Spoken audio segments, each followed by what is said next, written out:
네, 계속해서 정식 특집 하고 있는데요. 뭐 얼마 전에 수능도 치렀고 이제 좀 있으면 성적표도 나오고 하는데 이 정식 특집을 여기서 마무리가 될지 뭐 좀 더 한두 편 더 찍을지는 잘 모르겠는데 일단 뒤에 대한 계획이 없습니다.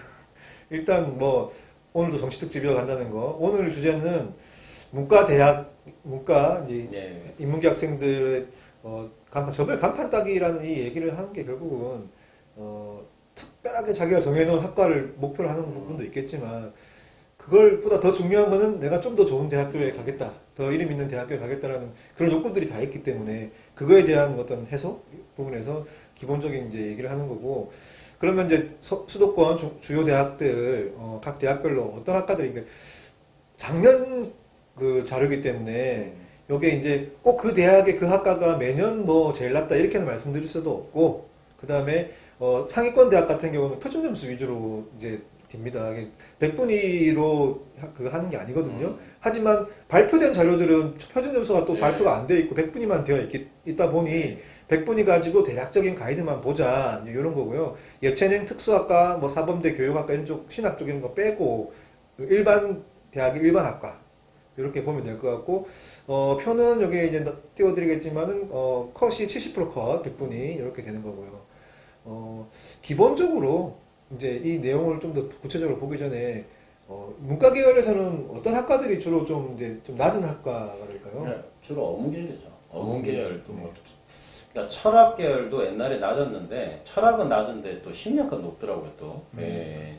하여튼 어문계열 쪽이라고 보시면 돼요. 그리고 이제 좀 전통적으로 뭐 이건 이제 비하사에서 이야기하는 게 아니라 좀 낮았던 과들이 이제 문헌정보 뭐 이런 쪽도 좀 낮게 나옵니다. 그리고 네. 특출한 어학이 있죠. 뭐 외대에서 보면 뭐 그런 게 있습니다. 뭐 그러니까 오히려 그런 게 나은데 네. 점수는 낮아요. 뭐 스칸디나비아, 뭐 네네. 몽고로 뭐 이런 것들. 예. 네. 어쨌든 100분위 70% 기준으로만 봤을 때는 뭐 연세대 같은 경우에는 이제 문헌정보 혹은 도고동 뭐 이렇게 될 것 같고, 고려대는 뭐 노는 말씀하신 대로 계속 이제 서강대 중국문화, 성대 인문과학 계열, 성대는 이제 계열이 커요. 네. 커가지고 뭐 그냥 두루뭉실하게 인문과학 계열이라고 돼 있는 거고, 한양대 철학, 중앙대 사회대, 중앙대도 계열이 크고, 경희대 일본어, 이화여대가 제일 크죠. 엄청난 그거거든요. 이건 이제 그래서 좀 큰 의미 없는 그런 것 같고, 한국외대 같은 경우는 여러 가지 어학이 되게 많거든요. 열 몇 개 되나 20개 되나 모르겠는데 그 중에서도 이제 몽골어, 스칸디나비아어, 저희가 조금 이제 기본적으로 생각했을 때는 저 언어를 과연 배울까 하는 이제 우리 일반적인 사람들 같을 이게 때 이런 과가 오히려 더 나은데 나중에는 이제 훨씬 희소성이 높고 그렇죠. 예, 좀 괜찮을 것 같기는 한데 영문학과 가서 예. 뭐 하겠습니까? 아무래도 이제 사회를 처음 이제 네. 가기 위해서 대학을 지원하는 입장에서는 낯선 어학과가 조금 좀 끌어지겠죠. 네. 예. 뭐 그런 부분이 있고, 그다음에 시립대 국사학과 같은 경우, 그냥 건대 동대 철학과, 홍대도 동호동학과 네. 이런 주로 도고가 별로 인기 안 좋네요. 동호가 많이 떨어졌네요. 예. 그렇게 보면 될 것 같고, 그리고 이런 낮은 학과들의 같은 경우에는 그 100분위 컷 성적대 차이가 상위권보다도 좀 더 차이가 별로 많이 안 나는 것 같기는 해요. 그래서 뭐 혹시나 이제 뭐 내가 뭐 건대 동대 정도의 높은 과를 갈 수 있는 성적인 경우에는 어느 대학교 정도의, 예를 들면 건대라고 칩시다. 네. 건대에서 높은 학과를 갈 수 있어요. 경영학부라든지 네. 뭐 신방까지 갈 수 있는 정도 수준이 되지만, 그래도 나는 간판을 낼 거야 하면 어느 정도까지 이제 이런 학과들을 노려서 들어갈 수 있어요. 그 바로 위에요. 중경예시. 중경예시. 예. 예. 중경예시 낮은과. 예. 그것도 실제로 낮은과를 써도 실제로 배치 선양을 하면 위험 이렇게 뜹니다 실제로. 근데 가능성이 있죠. 예. 그러면 고민스러운 부분이긴 하네요. 예. 건대 경영을 갈 것인가, 중경예시 낮은 학과를 갈 것인가. 그러니까 이제 요즘은 아셔야 되는 게 이제 복수전공도 많이 활성화돼 있고 간판 그렇죠. 따고 가서 2개씩 해도 복수 됩니다. 전공하면 되죠? 예. 물론 이제 학교 가서 열심히 공부 안 할 거면 복수 전공 못 하는 거고요. 네네. 그럴 자신이 있으면 학교를 간판으로 해서 뭐 경영학과 복수 전공하면 되죠. 네. 예.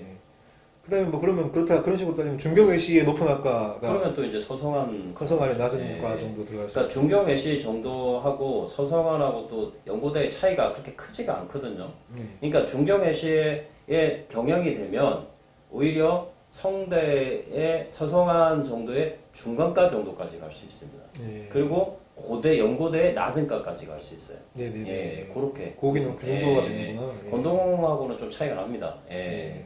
그리고 이제 표에 이제 서울대가 없거든요. 서울대가 이제 자료가 좀 안 제대로 공개를 잘 안 하는 대학이라서. 서울대는 아무래도 예. 정시보다는 이제 수시로도 예. 많이 뽑고 뭐 발표 안 하죠 잘.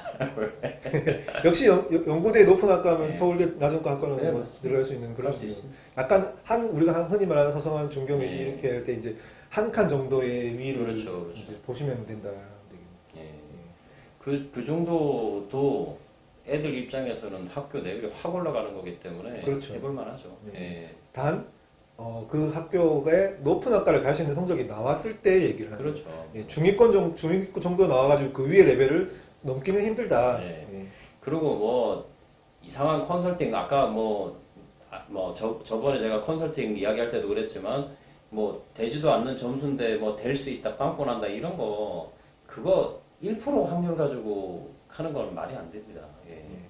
다들 아시겠지만 아무튼 그 어문 계열, 그 다음에 뭐 철학이나 사회 네. 계열 이런 쪽으로 보시면 간판을 딸 수 있는 어떤 마지노선에 있는 학과들이 있을 수 있다. 이 자료는 그냥 이 정도의 학교들의 학과들이 좀 낮은 학과들이라는 거 머리에 캐치하시고 마지막에 지원을 딱 하실 때 뭐 가나다는 소신하고 하나는 그냥 딱 지를 때 네. 한번 던져볼 만한 그런 네. 그 지식 정도로 가지고 계시면 될 것 그러니까 뭐 같아요. 제가 조금만 더 덧붙이면 이 던질 때도 조금 그게 있습니다. 인원이 좀 많고 과가 좀 점수가 낮고 이런 데 던지면 상위 학교도 붙는 경우가 있습니다. 예. 그렇게 많이 돌죠. 안 될 가능성이 높아 보이긴 하지만 예. 모집 인원 자체가 뭐 30명씩 40명씩 네. 있고 많을 때 그럴 때 한번 던져볼 만하다. 뭐 심하게 많은 학과는 뭐 100명대가 넘어버리니까 많이 돌 때가 있습니다. 예. 특히 무슨 대계열 같은 경우에는 그렇죠. 많이 돌 수 있겠네요. 예. 예. 그렇게 해서 어쨌든 정시 특집 계속하고 있는데요. 좀 잘 참고하셔가지고 좋은 결과 있으시길 바라겠습니다. 예. 마치겠습니다. 예.